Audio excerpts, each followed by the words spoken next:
وہ کہنے لگے کہ بھائی کھانا آج اللہ کے گھر کی چٹائی پہ سو جاؤ، اللہ کے گھر کی چٹائی پہ سو جاؤ، آپ تو بھائی نرم گدوں میں سوتے ہو، ایئر کنڈیشن کمروں میں سوتے ہو. اس کا مزہ بھی چکھ لے.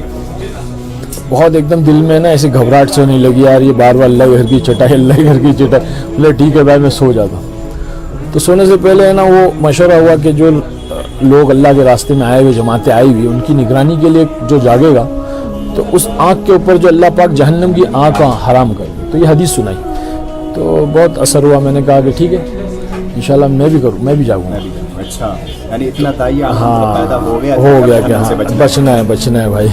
جس کے تصور میں دین اور دن میں کوئی فرق نہیں نظر آ رہا تھا، لیکن اثرات ایسے ہو رہے تھے کہ جہنم کی اب وہ خوف آ رہا تھا، اس سے بچنے کا ارادہ ہو رہا ہے. بالکل. تو میں نے کہا ٹھیک ہے. میں تو 2 بجے ساتھی نے آ کر کے اٹھایا. ہمارے وہاں پہ فاروق جناب ایک بندے ہیں ماشاءاللہ، ساتھی ٹیچر ہے وہ.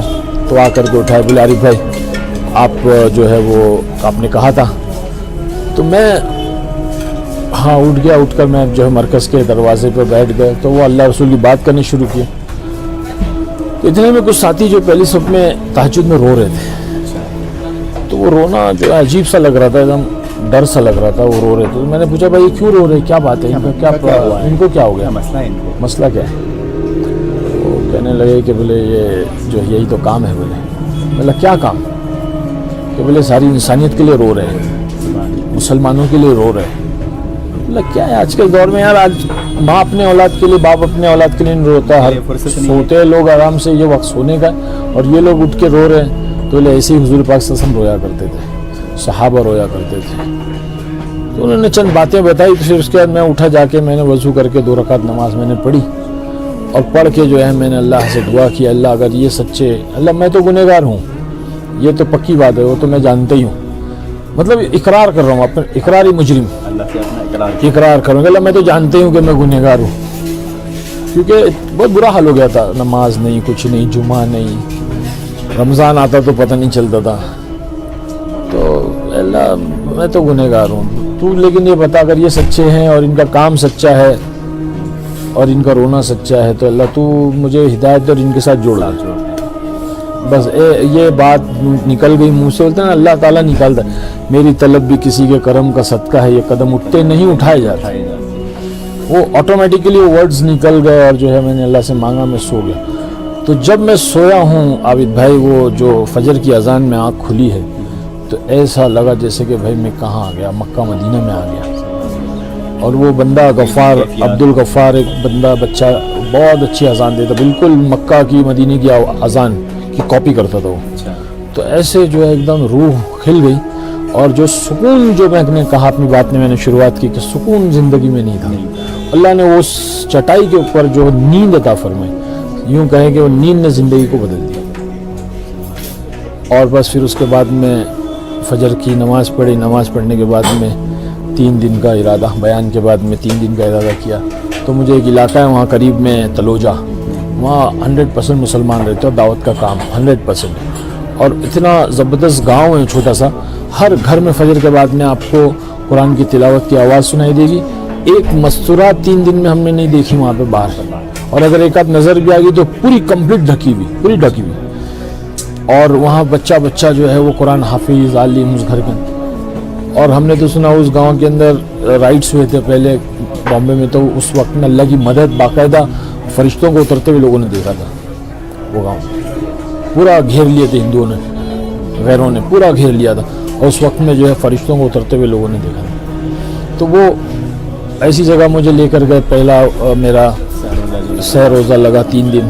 پھر اس کے بعد مجھے ہر مہینے میں جانے لگا 3 دن اورنگ آباد اور بہت جگہ لے گئے. پھر اس کے بعد 1 سال جو ہے تقریباً مجھے لگا، میری گھر والی نے کہا کہ بس اب چھوڑ دو کام.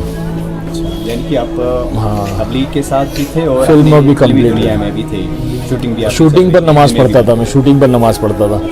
تو اللہ نے نماز کو جو ہے نماز کی توفیق دے دی. اور وہ 3 دن کی برکت سے نماز کی توفیق ملی.